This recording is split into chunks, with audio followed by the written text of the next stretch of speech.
अस्सलाम वालेकुम, आप फेस टू फेस देख रहे हैं। मैं हूं मोहम्मद अकबर बाजवा। मैं हूं Shahzad Hussain Bhatt. Welcome to the show. बिलाखिर 1.5 साल से ज़ायद अरसे के बाद 9 मई के मुकदमात में जिसे कहा जाना चाहिए कि बाकायदा अब ट्रायल का आगाज़ होगा, वो ऐसे कि फ़र्द जुर्म आयद की गई। गुज़श्ता रोज़ GHQ हमला केस में तकरीबन 100 लोग, जिसमें पाकिस्तान तहरीक इंसाफ की बहुत सारी लीडरशिप शामिल है, उन पर फ़र्द जुर्म आयद हुई और फिर उसके बाद उन्होंने खैर से जुर्म से इनकार किया। अब इसके बाद प्रोसिक्यूशन अपने गवाहान को तलब करेगी, फिर उन पर क्रॉस एग्जामिनेशन होना एक लंबा प्रोसेस है, लेकिन बिलाखिर ट्रायल शुरू तो हुआ। अब उसमें ज़्यादा चीज़ें ज़रा खुलकर मज़ीद सामने आएंगी, निथर जाएंगी, पता चलेगा कि मामला थे क्या। और उसके अलावा लाहौर के अंदर जो तोड़ फोड़, जलाओ घेराओ, शादमान थाने पर हमले का केस और कोर कमांडर हाउस के हवाले से जो मामला है वहाँ, इसमें भी मुख्तलिफ केसेस के अंदर लाहौर की लीडरशिप पे फ़र्द जुर्म आयद होगी, यानी कि दोनों साइड से ट्रायल एटलीस्ट अब शुरू हो गया है। बहुत सारे केसेस हैं, ख़ासतौर पे अगर चेयरमैन PTI इमरान खान साहब की बात करें, उन पर मेरा ख्याल है कि 12 के करीब 9 मई से रिलेटेड केसेस हैं। इल्ज़ाम उन सब के अंदर यही है कि प्लानिंग की गई और ये बाकायदा एक साजिश के तहत हमला करवाया गया। ये अब अदालतों के अंदर मामला आएगा और वहाँ पर ये प्रूव होना है सब मामला, तो अदालत ये भी बीच में कर सकती है कि इनको यकजा कर दे इन तमाम केसेस को।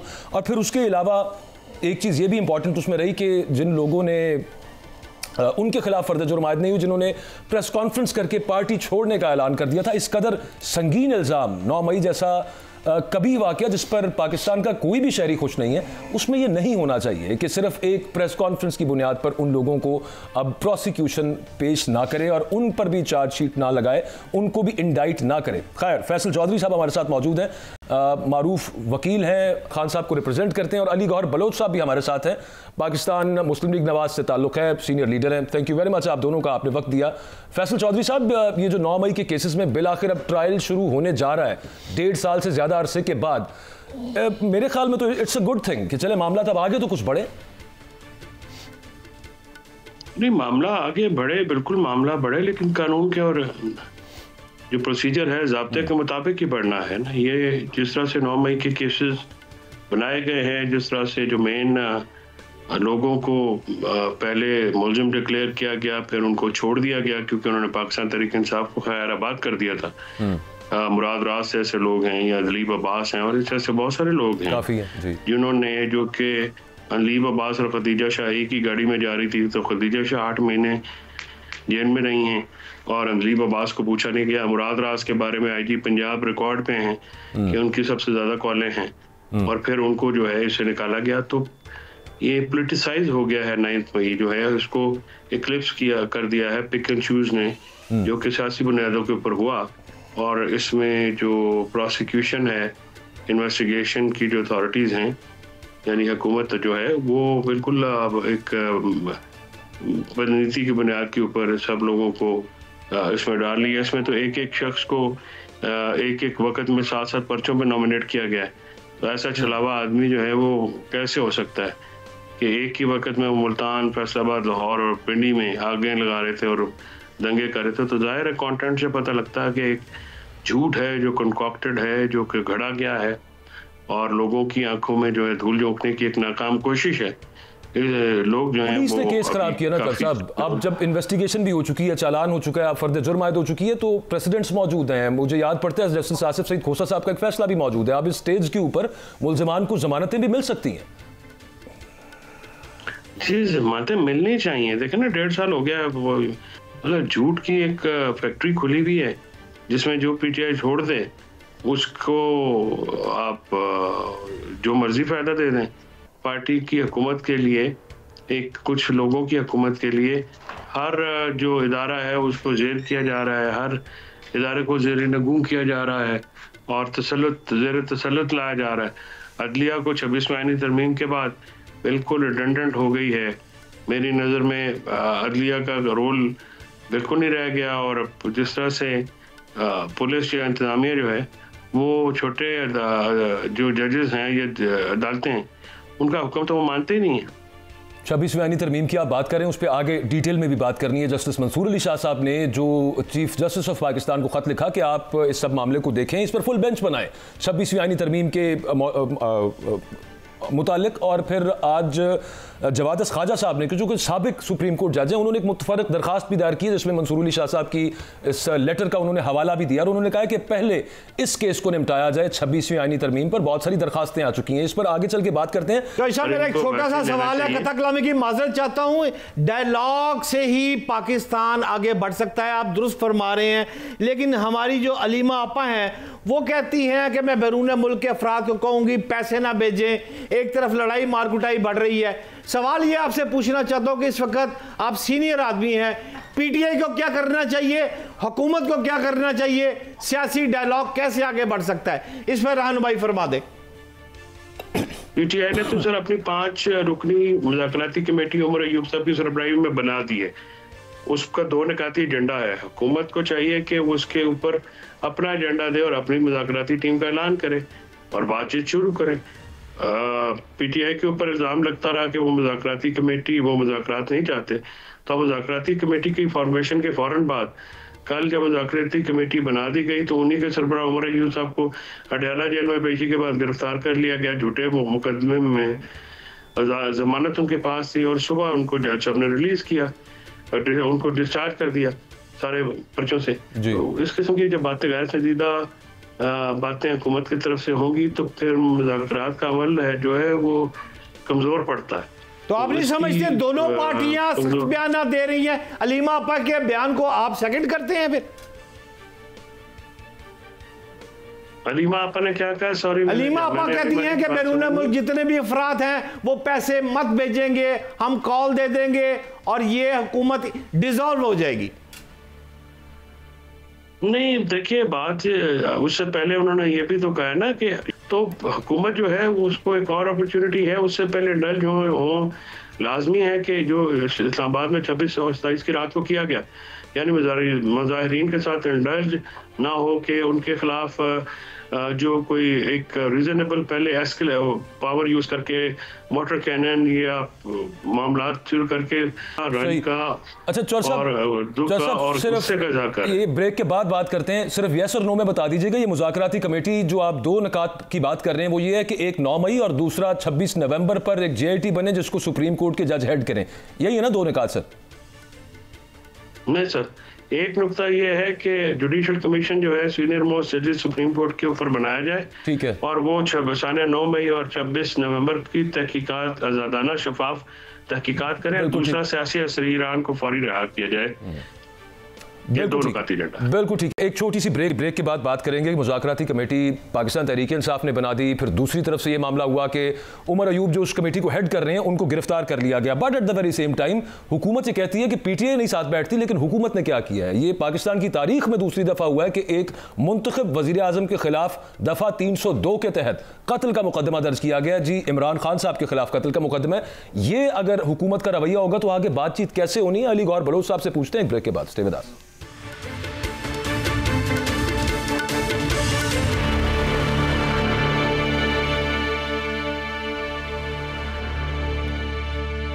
पाकिस्तान तहरीक इंसाफ ने एक 5 रुकनी मुज़ाकराती कमेटी बना दी है जो कि 2 मुतालबात हैं उनके 9 मई और 26 नवंबर के हवाले से कि एक जुडिशल कमीशन सुप्रीम कोर्ट के सीनियर जजेस इसकी इंक्वायरी करें और दूसरा वो कहते हैं कि हमारे जो बेगुनाह जिन लोगों को जेलों में रखा हुआ है उनको रिहा किया जाए। ये मुतालबात हैं।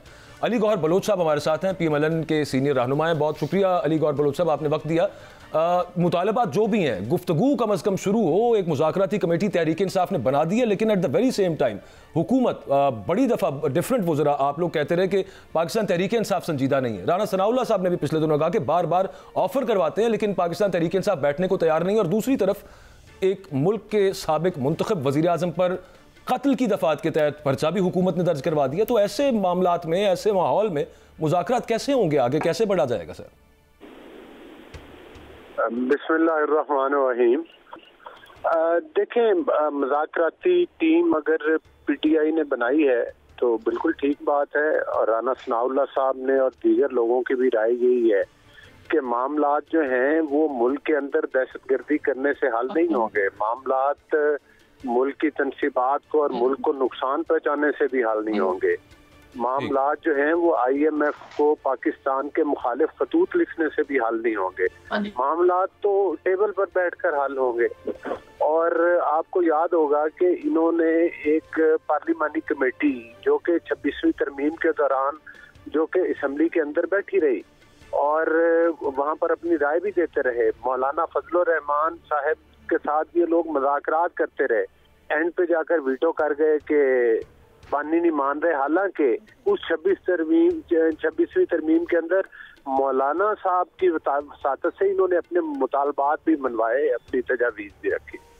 तो हमारी तो डे वन से ये है कि जिस तरह से इन्होंने रवैया अपनाया हुआ है, आप 2013 के धरनों से लेकर फिर जो 9 मई के वाक़यात, फिर जो उसके बाद के वाक़यात हैं, मतलब 26 के ये बताते हैं, तो ये पुरतशद्दद सियासत को छोड़े, अगर इन्होंने मुल्क में सियासत करनी है तो मतलब एहतजाजी सियासत जरूर करें, लेकिन पुरअमन एहतजाज करें।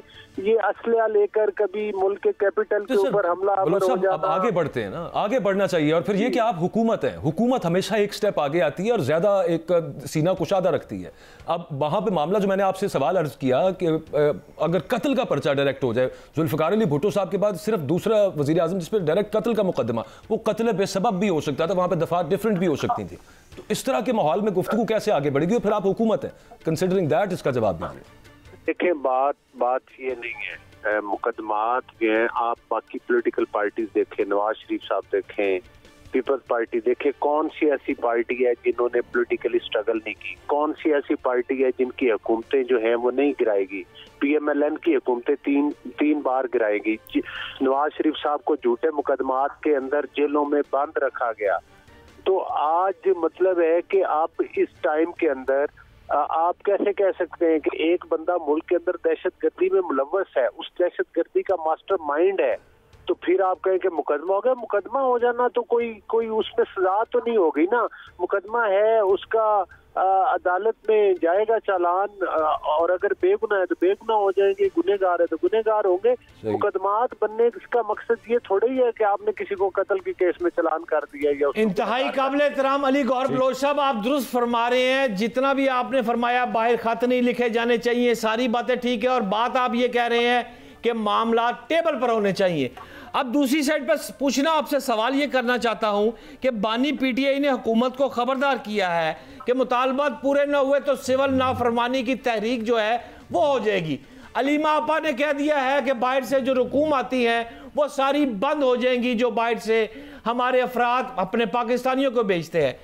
तो बात यह है, एक साइड पर आप मुकदमात करते जा रहे हैं, वो भी फुल स्विंग पे खेल रहे हैं, तो हम अवाम का क्या कसूर है? सारी अवाम पिस रही है, ये वफाकी हुकूमत क्या कर रही है? क्या सिर्फ इस तरह बयानात ही दे रहेंगे, टेबल की बातें ही करते रहेंगे, या कि आपके पास कोई तजवीज़ या हल भी है? हजूर वो फरमाइएगा। देखिए, बात ये है, बात बयानात की नहीं है। वफाकी हुकूमत की जो पूरी तवज्जो है वो पाकिस्तान की उस मईशत के ऊपर है जिसको ये जाते हुए कह कर गए थे कि हम तो माइंस बिछा के जा रहे हैं। वफाकी हुकूमत ही है जो ये कहते थे, IMF को खतूत लिखते थे, मुल्क को श्रीलंका देखना चाहते थे, मुल्क को डिफॉल्ट देखना चाहते थे। वो इनकी दुआएं और तमन्नाएं पूरी नहीं हुई। अब इनको ये है कि महंगाई भी सिंगल डिजिट पर आ गई है, और यही वजह है कि इनको एक ही रास्ता नजर आता है कि अगर इस मुल्क में इंतशार फैला रहे तो पाकिस्तान खुदा न खास्ता तरक्की नहीं करेगा। इनके इंतशार के बावजूद पाकिस्तान तरक्की कर रहा है, पाकिस्तान बेहतरी की तरफ गया। सब कुछ ठीक नहीं हुआ, लेकिन ठीक होने की तरफ हम चल पड़े। तो जाहिर है इनकी जो घुटन है और परेशानी वो तो समझ में आती है। अब आ जाते हैं मुकदमात की तरफ। देखें, शुड डे वन से आज को छोड़ दें, 2013 में ये आए, इन्होंने अंपायर की उंगली की बात की, PTV के ऊपर हमला किया, असम्बली के जंगले तोड़े। उसके बाद आ जाए 9 मई के वाकयात देख ले, कोर कमांडर हाउस जिसको कायदे आजम हाउस कहा जाता है, जना हाउस कहा जाता है, उसकी ईंट से ईंट बजा दी, शोधा के मुजस्मे तोड़े, MM आलम के जहाज को आग लगाई, पेशावर का रेडियो स्टेशन जिससे पाकिस्तान के बनने का ऐलान हुआ उसको आग लगाई, और जिन लोगों की ऑडियो वीडियो सबूत, जिसका अभी एजाज चौधरी साहब का जिक्र हो रहा था, दीगर लोगों का जिक्र हो रहा था, उनको सजा होनी चाहिए ना। कहता हूं कि पाकिस्तान के बच्चे को पता है कि वो उसमें मुलव्वस थे। बलोच साहब, लेकिन पुलिस ने भी तो केस खराब किया है ना, एक ही बंदे पे 6 FIRs करके और मुख्तलिफ जगहों की करके वो आगे प्रोसिक्यूशन में केस खराब, आपकी अंडर पुलिस है, उसने किया ये केस खराब। और फिर दूसरा ये कि जुडिशल कमीशन भी अगर सब मामला क्लियर है, इसमें कोई शक नहीं है, जुडिशल कमीशन बनाने में आर क्या है? जिनके ऑडियो वीडियोस और सबूत मौजूद हैं, मैं बिल्कुल आपके प्रोग्राम की वसातत से मैं ये कह रहा हूँ कि अगर कोई बंदा बेगुनाह है तो कतई तौर पर किसी झूठे मुकदमे में चलान नहीं होना चाहिए। लेकिन मैं साथ ये भी कह रहा हूँ कि जो लोग इसमें मुलव्वस हैं वो किसी सियासी पार्टी की आड़ में वो मतलब है उनको बरी नहीं किया जाएगा और ना उनको छोड़ा जाएगा। जिन्होंने पाकिस्तान में आग लगाई, जो इसके मास्टरमाइंड हैं, जो मैं इंतहाई माजरत के साथ अली गौहर साहब आपके कतलगामी की माजरत चाहता हूं। आपकी बात ये इंतशार वाली पार्टी है, 9 मई वाले वाकया, सारी बातें ठीक है किबला। मैं तो आपसे ये पूछ रहा हूं अब आगे क्या है, हुकूमत के फ्राइज क्या है? क्या अगर ये इंतशार वाली पार्टी है वो फिर आ जाएंगे डी चौक? क्या हम इसी तरह पिटते रहेंगे? मैं व्हाट्सएप जरा फैसल चौधरी साहब से इसका मुझे जवाब दे दें, फिर फैसल चौधरी साहब के पास जाते हैं। बलोच साहब कह रहे हैं उसको रिस्पॉन्ड कर लें। पहली बात तो ये है कि जो लोग, मैंने पहले बड़ी क्लियर बात की है, जो लोग भी इन चीजों में एक्चुअली मुलव्वस हैं, ये कमीशन, मुझे बताएं, एक बंदा कत्ल होता है, अब हर वाक्य का ये कहेंगे कि कमीशन बना दें। कभी कोई जो कत्ल करता है, तोड़ फोड़ करता है, अदालतों के अंदर है ना मामलात, और अगर केसेस डिले हुए तो ये लोग खुद स्टे ऑर्डर में गए। हम तो कहते हैं कि जो बेगुनाह है वो बाहर आए, जो गुनहगार हो वो चलान हो केसेस में, फाइनल हो केसेस के डिले होने की वजूहत भी इन लोगों की है। आपने प्रोसिक्यूशन की बात की है कि एक बंदे का 6 जगह पर है, अगर जिस जगह पर वो बेगुनाह होंगे, बेगुनाह हो जाएंगे, अगर मुलव्वस हुए तो उन केसेस में उनको सजा होगी और वो चलान होंगे। प्रोसिक्यूशन को बिल्कुल मुकम्मल होना चाहिए। अगर इनको एडवांटेज मिलता है तो ले लें जाकर एडवांटेज। अगर ये कहते हैं हम लोग बेगुनाह है तो मामला तो अदालतों में है ना, मामला का डिसीजन किसी प्राइम मिनिस्टर ने तो नहीं करना या किसी और ने तो नहीं करना, वो तो इन्वेस्टिगेशन करने वाले इदारे, सबूत एज हुकूमत हम अदालतों में पेश कर देंगे। बलोच साहब नहीं, वो अदालतें भी नहीं सर, प्रोसिक्यूशन, और इनको सजा मिलेगी, ना हुए तो ये बरी हो जाएंगे। आप मुस्तगीस भी हुजूर वाला इस्तगासा भी वापस ले सकती है अगर आगे बात बढ़ाने की कोई मामला नहीं है तो। फैसल चौधरी साहब, जो अली गौहर बलोच साहब बात कर रहे हैं, जिन लोगों ने असल में पाकिस्तान में आग लगाई है 9 मई के वाकयात के अंदर, और चलो वो केसेस वो कोर्ट में क्लियर होंगे, सर पे कफन बांध कर आएंगे और फिर असला का जवाब, गोली का जवाब गोली से देंगे, ये कोई सियासी गुफ्तगू नहीं है, वो केसेस लैंग्वेज नहीं है, वो केसेस कोर्ट में क्लियर हो जाएंगे। मेरी एक गुजारिश सुन लें, जो असला RPO रावलपिंडी, जो असला IG ने पूरे पाकिस्तान के सामने रखा, और उनमें से बहुत सारे लोग ऐसे भी हैं कि जिनकी अभी तक नादरा से वेरिफिकेशन भी नहीं हो पा रही, उनका रिकॉर्ड नहीं है, वो लोग भी ज़ेरे हिरासत है।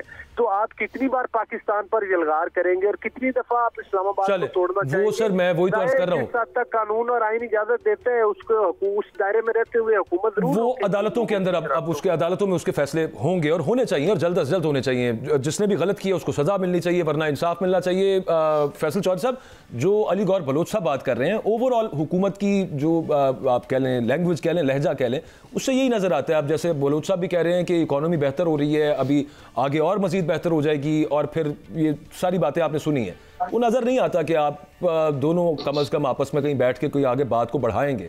मैं आपसे ये पूछना चाहता हूं सिर्फ कि इमरान खान साहब ने जो आखिरी कार्ड की बात की, वो आखिरी कार्ड अलीमा खान साहिबा ने बताया कि मैंने उन्हें रोका, और फिर उसके बाद एक कल से ये इन्फॉर्मेशन कह लीजिए या फिर ये चहमगोइयाँ ये चल रही हैं कि वो आखिरी कार्ड है सिविल नाफरमानी का। आप इसको एंडोर्स करेंगे? एंडोर्स से मतलब है कि इसको कंफर्म करेंगे कि ये है आखिरी कार्ड खान साहब का? Is it true? देखिए, आखिरी कार्ड में बहुत सारी स्ट्रेटजीज होंगी, वो अपनाई जाएंगी। पॉलिटिकल पार्टीज के पास एहतजाज के बड़े तरीके होते हैं, सिविल नाफरमानी भी उनमें एक तरीक़ेकार है। बरसगीर पाक व हिंद में पहली दफ़ा, दुनिया में पहली दफ़ा तो नहीं हुआ, हमेशा होता रहा, तो ये आगे भी होगा, और इसमें क्या क्या चीज़ें होंगी वो भी आपको ऐसा ऐसा पता लगेगा। अच्छा, कि सिविल डिसोबीडियंस में क्या होता है, और हम पुरअमन तौर पे एहतजाज करते हैं, लेकिन अभी तक हुकूमत, असल में बाजवा साहब, हुकूमत के पास में बात नहीं है। हुकूमत तो खुद जो है वो तनख्वाह पे काम कर रही है, सर वो यही है ना कि, और ये जो कमेटी बनी है फिर आप हमेशा से आपकी पार्टी ये कह रही है, किसी हद तक दुरुस्त भी कहती है, तो फिर पार्टी वो मुज़ाकरात हुकूमत से करने के लिए नहीं बनी, वो कमेटी हुकूमत से मुज़ाकरात के लिए बनी, फिर बात ये है। नहीं, मैं ये कहूँगा और मैं ये भी कहूँगा कि ये हुकूमत के पास अगर मुज़ाकरात की ताकत है इन दो मसलों पे तो आगे कर लें। वो तो हुकूमत एस्टैब्लिश करेगी ना कि उनके पास ये पावर्स हैं। अब कितनी मासूमियत से कह दिया जाता है कि जी वो जाके वहाँ से रिलीफ ले लें, वहाँ से रिलीफ ले लें, अदालत में पेशी भुगतने न जाएं, आप पटियाला के बाहर लोग गिरफ्तार कर लें। तो क्या ये मुनासिब बात? और इसका जवाब किसी के पास है नहीं, आए बाएं शाएं। और क्योंकि उसकी वजह कि ये जो गुल्लू पट्टों वाली हरकत कल करवाई है मरियम बीबी की नफरत और तासुब और की बुनियाद के ऊपर हुई है ना, उन्हीं ने करवाई है, वही को सीएम है ना, उनकी मर्जी के बगैर Punjab police leader of the opposition को कैसे पकड़ सकती है? सही, बिल्कुल ठीक है। वो खैर कोर्ट से उनको फिर रिलीफ भी मिल गया, लेकिन हाँ ये बात दुरुस्त है आपकी कि वक्ती तौर पे जब उनके पास बेल थी तो गिरफ्तार क्यों किया गया? इसको ब्रश साइड तो ना करें ना बाजवा साहब। नहीं, मैं तो अर्ज कर रहा हूँ कि जब उनके पास ऑलरेडी प्रोटेक्टिव बेल थी तो उनको गिरफ्तार क्यों किया गया? मैंने ये सवाल बिल्कुल सामने रखा। तो बात यह है कि क्योंकि पेशावर की और केपी की जो हुकूमत है, हाई कोर्ट है, वो हाई कोर्ट नहीं है। बिल्कुल बिल्कुल ठीक है, बिल्कुल ठीक है, इसमें कोई शक नहीं है, बिल्कुल हाई कोर्ट है। अब सिर्फ जाते जाते ये सर फवाद चौधरी साहब से भी कल मुलाकात हुई, मैं टाइम की कमी है सर साहब, मैं आपसे इस बात फवाद चौधरी साहब वाली बात का जवाब फवाद चौधरी साहब से लीजिएगा, क्योंकि नहीं आपको भी तो कुछ पता होगा, मौजूद नहीं था। वो तो आप नहीं थे, लेकिन वो को मशवरे वगैरह उन्होंने दिए हैं ना खान साहब को। मेरा सिर्फ ये बात है कि सूबाई असबियत को और सूबाइयत को क्यों हवा दी जा रही है? तो ये जो सूबाइयत को कौन हवा दे रहा है? बिल्कुल, इसका फायदा किसको होगा? पाकिस्तान को तो नहीं होगा। बिल्कुल नहीं होगा इसका। तो इस पे जो है इसकी तो भरपूर मजम्मत आज इमरान खान साहब ने भी की है और हम सबको करनी चाहिए। देखिए हुकूमत जो है वो असल में वो क्योस की बेनिफिशियरी है। अकबर बात यह है कि ये जो अभी क्योस है ना, जो पॉलिटिकल इंस्टेबिलिटी है, ये उसके बेनिफिशियरी हैं। ये चाहते नहीं है कि सेटल हो, क्योंकि ये सेटल हुआ तो ये फारग हो जाएंगे। तो लिहाजा ये सबोटाज करने की कोशिश करते हैं हर वक्त, कोई ना कोई ऐसी हरकत करके मुज़ाकराती अमल को तातिल का शिकार करके जो है ये क्योस को बरकरार रखना चाहते हैं। आप दुरुस्त फरमा रहे हैं, नजर कुछ यूं ही आ रहा है, लेकिन उसमें मामला फिर आगे ये आ जाता है कि हमें ये समझ नहीं आती एज सिटीजन्स ऑफ पाकिस्तान कि ये क्या एक किधर स्टेलमेट पे आके पाकिस्तान फंस गए, इसकी वजह से पाकिस्तान आगे नहीं जा रहा। फैसल चौधरी साहब और अली गौर बलोच साहब, आप दोनों का बहुत शुक्रिया। सिद्धार्थ भट्ट साहब, ये तो सारा कुछ चल रहा है, एक तरफ हुकूमत और दूसरी तरफ तहरीक इंसाफ, दरमियान में एक बड़ा कमाल जो रोल है ना, वो जो प्ले हो सकता है बीच में, जिस पे हुकूमत की भी ना कांपे टांगी हुई हैं, वो है मौलाना फजलुर रहमान साहब का। उनसे कुछ वादे किए, उसके बाद अभी तक वो वादे पूरे नहीं हुए, वो मदारिस बिल के हवाले से खास तौर पे। और फजलुर रहमान साहब कह रहे हैं कि अभी ऐलान नहीं किया, लेकिन मेरा ख्याल है 8 तारीख को उन्होंने जो रखा हुआ इजलास या एक पार्टी का इकट्ठा है, उसमें अगर उन्होंने ये ऐलान कर दिया तो उससे हुकूमत बड़ी खौफजदा है फिलहाल। देखिए अकबर भाई, आप इस सवाल का जवाब 84 फॉर्मेशन कमांडर कॉन्फ्रेंस जो हुई है उसकी तमाम प्रेस रिलीज आ गई है, उसमें सारे जवाब मिल जाएंगे कि भाई वो काम होना है जो मुल्क के मुफाद में होना है। ये KPK में एक जनाब इन्होंने कबूल कर लिया कि दहशतगर्दी के खिलाफ ये नहीं हो सकता या वो नहीं हो सकता। क्लियर स्टांस है, जो पाकिस्तान के खिलाफ बात करेगा उसको फारग कर दिया जाएगा। उन दहशतगर्दों के लिए कोई पॉजिटिव नहीं है। लेकिन दूसरी तरफ आप ये गौर करें कि इमरान खान ने क्या कहा है। इमरान खान ने 2 रखे हैं मुतालबे। पहला मुतालबा है कि सुप्रीम कोर्ट के जजेस के मतहत JIT बनाई जाए, जिसमें 9 मई और 26 नवंबर सानियात की तहकीकात कराई जाए। और दूसरी बात उसने कही है कि तमाम अफराद को रिहा करा दिया जाए। 2 मुतालबात है। अगर 2 मुतालबे नहीं मनोगे तो सिविल नाफरमानी की तहरीक शुरू होगी। अलीमा आपा ने कहा है कि बाहर के बंदे पैसे भेजने बंद कर देंगे। यही बात है हुजूर। अगर यही बात है, सुना नहीं है मैंने, चले अच्छा मैंने सुना जी, ठीक। अगर यही 2 बात है, सिविल नाफरमानी वाली बात और इंग्लैंड यूरोप से पैसे भेजने वाली बात, काम नहीं करेगी। अगर ये 2 बातें हैं, बाजवा साहब एते तड़िए एते फिर दहशत कर दिए, इस तरह तो मुल्क नहीं चलेगा। आज मैं आपकी एक बात मान लूं, कल को मैं आपकी 10 बातें फिर मानूंगा। मैं सिर्फ उसमें ये अर्ज करूं कि ये सिविल नाफरमानी वाला जो मामला जो कल से टीवी शोज पे हम देख रहे हैं, डिफरेंट लीडर से कह रहे हैं कि this could be the last card, लेकिन वो अभी तब तक क्लैरिटी के साथ नहीं आ जाता। मेरा ख्याल है उसका थोड़ा सा वेट कर लेना चाहिए। अच्छा चले इसको मैं, ये पहले भी हुआ था, ये 2014 में भी ये सिविल नाफरमानी वाला आपको याद है, वो धरने के दौरान भी मामला हुआ था। It did not work. Pakistan जैसे मुल्क में ये काम भी नहीं करता और करना भी नहीं चाहिए यहाँ पे। और यार साढ़े तो बिल जमा कराने पैसे नहीं गए, रोटी दे पैसे नहीं गए मुल्क दे विच। डे बाय डे मेरा ग्रास रूट लेवल नीचे जा रहा है। जो बंदे अल्लाह की कसम खा के कहता हूं, जो बंदे गाड़ियों पे थे आज मोटरसाइकिलों पे फिर रहे हैं, पेट्रोल दे पैसे नहीं गए। अच्छा, लेकिन ये भी तो सिविल नाफरमानी शुरू कर देंगे। नौबत क्यों आ रही है ये कहने की, ये सोचने की भी कि सिविल नाफरमानी वाला मामला होगा कि एक सियासी बड़ी ताकत, कह लीजिए ताकत से मतलब अवामी ताकत होती है ना, ताकत का सरचश्मा अवाम है। आप उनके साथ बात नहीं करना चाहते, आप उनके खिलाफ मजीद केसेस पे केसेस करती जाएगी हुकूमत, तो पीछे वो एंड पे जाके फ्रस्ट्रेट होके ये गलत इकदाम है। मैं इसमें बिल्कुल इसको एंडोर्स नहीं कर रहा, लेकिन वजह क्या है कि यहां तक मामला आता है। और यार जिस हुकूमत का आप बार बार जिक्र कर रहे हैं ना, मैं आपको सच्ची अंदर की खबर दूं फिर। मेरी जो इंफॉर्मेशन है, मेरी जो नाकस है, मेरा जो वजदान है, शहबाज शरीफ ने करनी है ने दौरे, शहबाज शरीफ ने करने ने दौरे, कदी इधर कर रहे हैं बड़े अरसे, ठीक है। उन्हें लियाने ने पैसे कब मरियम नवाज साहबा जो है वो अच्छा पंजाब बनाएगी, लेकिन एक मैं ईमानदारी से कह रहा हूं, अगर वो पंजाब में 1 लाख साफीन के लिए फ्री सोलर पैनल जो ला रही है और ले आता तो पंजाब च मुस्लिम लीग नून का ग्राफ जो इस वक्त नीचे है वो फिर ऊपर आ जाएगा। लेकिन आखिरी बात ये 1 लाख वोटों से, आखिरी बात बाजवा साहब ये कह दूं, इस वक्त मुझे हुकूमत जो है ना वो करते नजर आ रहे हैं फैसल वावडा, मोहसिन नकवी साहब। यार खजाना भी देखो ना, खजाना भी ताड़े कोल है, दाखला भी ताड़े कोल है, मुज़ाकरात भी फजलुर रहमान तुसी कर रहे हो, मौलाना फजलुर रहमान मैं की कर रहे हैं। बात ये है, छोटा सा इलेक्शन होता है लॉर्ड प्रेस क्लब का, जिसमें मैं भी थोड़ा सा पार्टिसिपेट करता हूं। मैंने 3-4 बंदे रखे होते हैं मुख्तलिफ पार्टियों को एंगेज करने के लिए। एक फैसल वावडा, फजलुर रहमान गला लाई रख, दूजे नु तू प्राइम मिनिस्टर बन या बिलावल तू फिक्र ना कर, तू प्राइम मिनिस्टर ऑफ पाकिस्तान है। लेकिन मैं आपको लिख के देता हूं, शहबाज शरीफ की हुकूमत डिसॉल्व नहीं होनी, क्योंकि शहबाज शरीफ से अच्छा इंसान आपके लिए हो ही नहीं सकता। बिलावल भुट्टो जरदारी नहीं है। बिलावल साहब अगर वजीर आज़म बन जाए तो फिर इसमें क्या मजा है? अच्छा कौन है दोनों में से? आपको लायल कौन है? यूं शहबाज शरीफ, ये तो गवर्नमेंट बताएगी ना, गवर्नमेंट कह रहा हूं सॉरी, ये आवाम बताएगी कि किसको वो ज्यादा बेहतर लाइक करेंगे, एज एडमिनिस्ट्रेटर कह लीजिए या फिर एज एक चीफ एग्जीक्यूटिव कह लीजिए। लेकिन ये रेशा दवानी है ताकत के लिए, ये चलती रहती है। एक छोटी सी ब्रेक लेनी है, हमारे साथ रहे।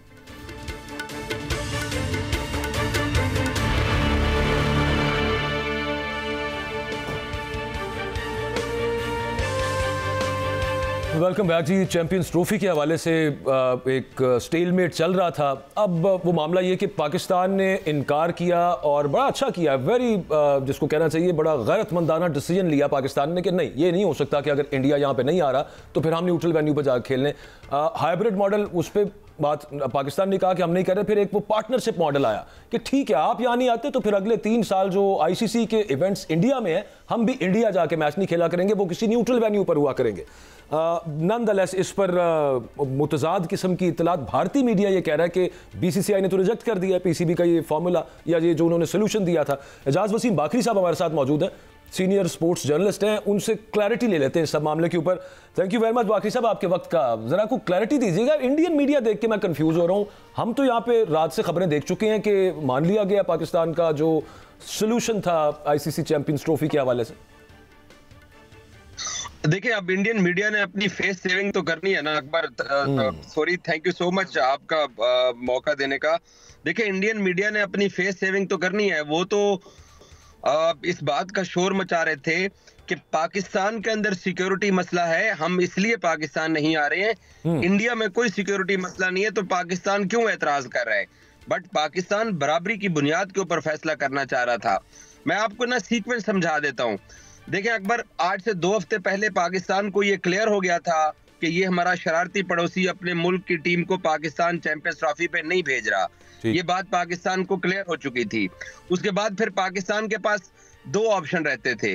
एक ये कि पाकिस्तान इस बात के ऊपर अड़ा रहता कि हमने अपनी चैंपियंस ट्रॉफी के लिए इंडिया के साथ अपने मुल्क से बाहर जाके नहीं खेलना। दूसरी, पाकिस्तान के दिमाग में ये बात आई, पाकिस्तान क्रिकेट बोर्ड के आला हुकाम के, कि यार एक मुल्क को 1996 28 साल बाद आईसीसी का पहला टूर्नामेंट, अकबर 3 दहाइयां बहुत बड़ी मुद्दत होती है 28 साल बाद कि आपको आईसीसी का टूर्नामेंट मिला है। वो एक शरारती पड़ोसी वो कह रहा है कि जी मैं आपके मुल्क में नहीं आता हूं, तो आप उसकी शरारत की वजह से आप 28 साल बाद अपने एक ग्लोबल टूर्नामेंट को आप कैसे इनकार कर सकते थे?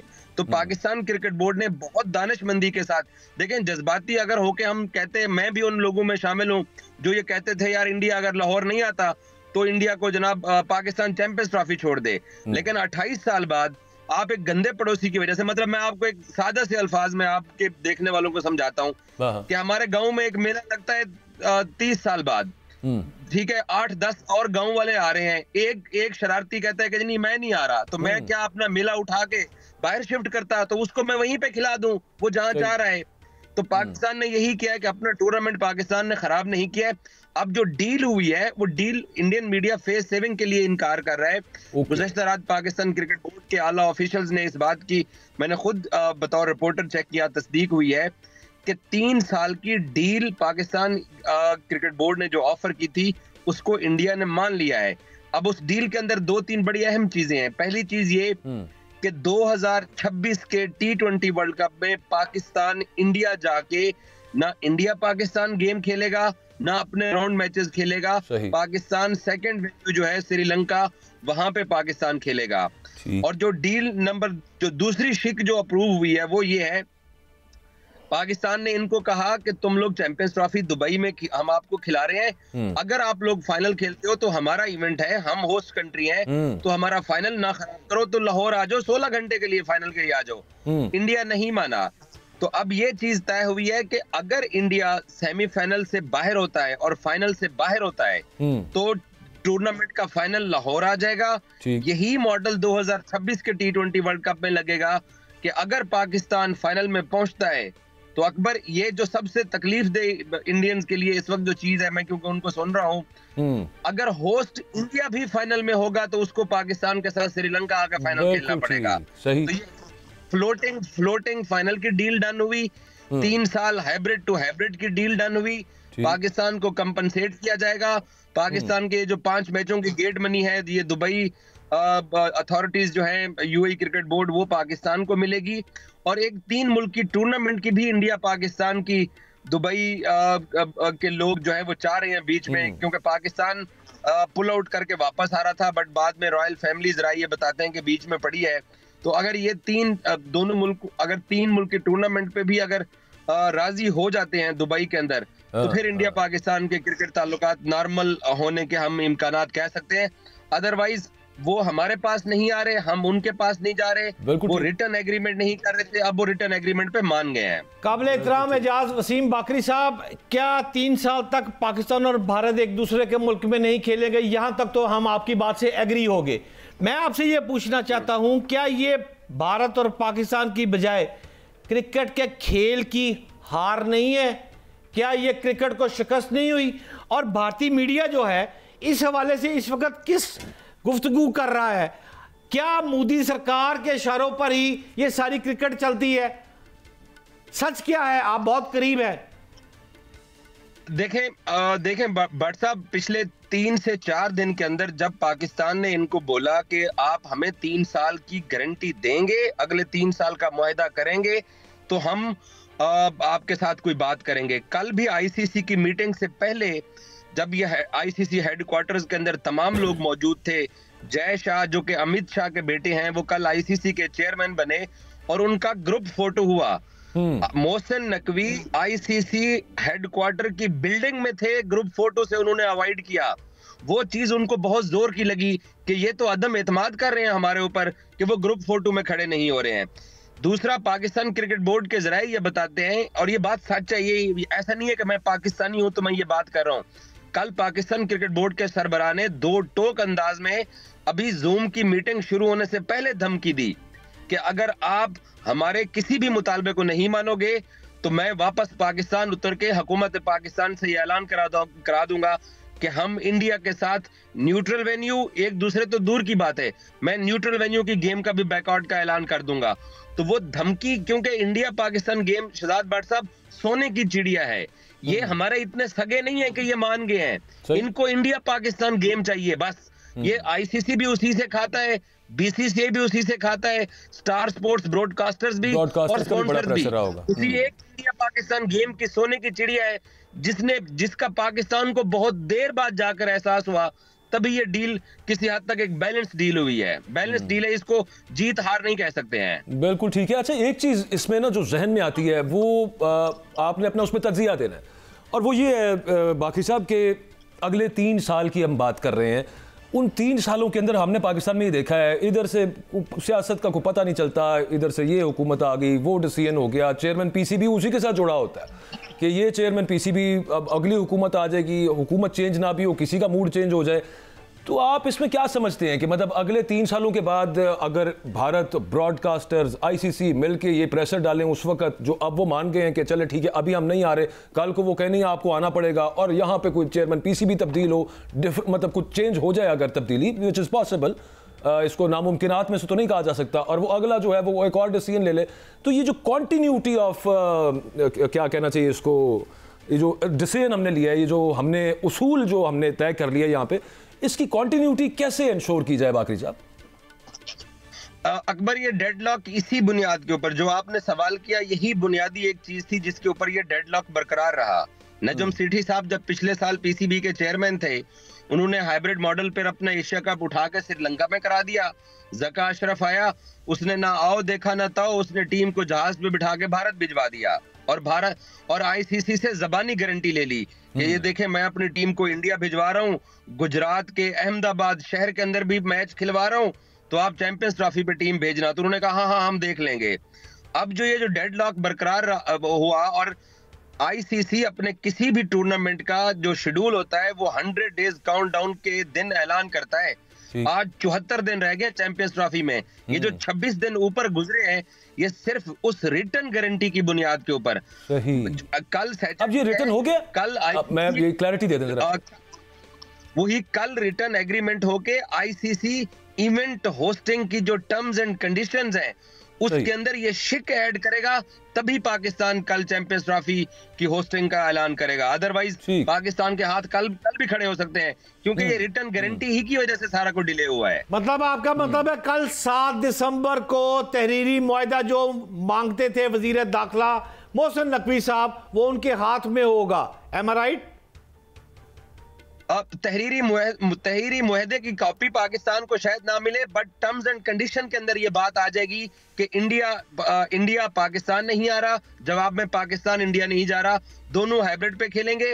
अगर दोनों में से कोई फाइनल के लिए क्वालिफाई करेगा तो फाइनल होस्ट कंट्री को उस मुल्क की खातिर बाहर शिफ्ट करना पड़ेगा। ये कल डील होने जा रही है। सही। बाकरी साहब, मेरा आपसे आखिरी सवाल है, आपने तमाम अदवार देखे और पिछले बहुत देर से आप स्पोर्ट्स रिपोर्टिंग कर रहे हैं और बड़ी तगड़ी किस्म की रिपोर्टिंग कर रहे हैं। आपने ज़का अशरफ को भी देखा, नजम सेठी को भी देखा, उससे पहले खालिद भाई को भी देखा, मोहसिन नकवी को भी देखा। क्या जरा कंपैरिजन तो करें, क्या ये छिका है मोहसिन नकवी का कि बस चौका ही है? यार देखें, मोहसिन नकवी साहब के ऊपर पॉलिटिकली बहुत तनकीद होती है, लेकिन मैं क्योंकि नसीम अशरफ के ज़माने से पाकिस्तान क्रिकेट बोर्ड के लोगों को देखता चला आ रहा हूँ, जो हम भारत के नीचे बिल्कुल लगे हुए थे, और किसी को भी अंदाज़ा नहीं था कि इंडिया पाकिस्तान गेम अगर सोने की चिड़िया है तो दूसरी टीम पाकिस्तान की है। ये बात समझने में हमें 15 साल लगे हैं कि दूसरी टीम तो पाकिस्तान है। तो मोहसिन नकवी को ये लोग अंडर एस्टिमेट कर गए। वो अंडर एस्टिमेट क्यों कर गए? जो पिछले साल हमने 2 चेयरमैन भुगताए उनकी वजह से। नजम सेठी को उन्होंने धमकी दी, उसने टूर्नामेंट उठा के श्रीलंका रख दिया। ज़का अशरफ को दिया, उसने अपनी बीवी, अपना बेटा, अपनी बहू, अपने 8-10 बंदों के वीजे लगवाए। कादर ख्वाजा का वीजा नहीं लगा, सुहेल इमरान का, कितने स्पोर्ट्स जर्नलिस्ट, अन सईद का वीजा इंडिया ने नहीं दिया था। ज़का अशरफ ने अपनी फैमिली को बिठाया और इंडिया भाग गया। तो उससे वो अंडर एस्टिमेट कर गए मोहसिन नकवी को। उनको नहीं पता था कि मोहसिन नकवी जो है उसने तो पाकिस्तानी अवाम को एक तरह से वो एक गिफ्ट देना चाह रहे हैं ताकि पाकिस्तान के लोगों को ये भी ये एक अच्छी चीज हुई है कि पाकिस्तान ने एक वो जो मैं पहले अर्ज कर रहा था गैरतमंदाना डिसीजन लिया और उसके ऊपर स्टैंड किया और कल वो फाइनल हो जाएगा, एक रिटन शेप के अंदर वो आ जाएगा। मुझे आपको इंटरजेक्ट इस वजह से करना पड़ा, बाकी साहब के प्रोग्राम का टाइम खत्म हो गया है। बहुत शुक्रिया, आपने प्रोग्राम के लिए वक्त दिया। कल मिलते हैं नाजरीन, अल्लाह हाफिज।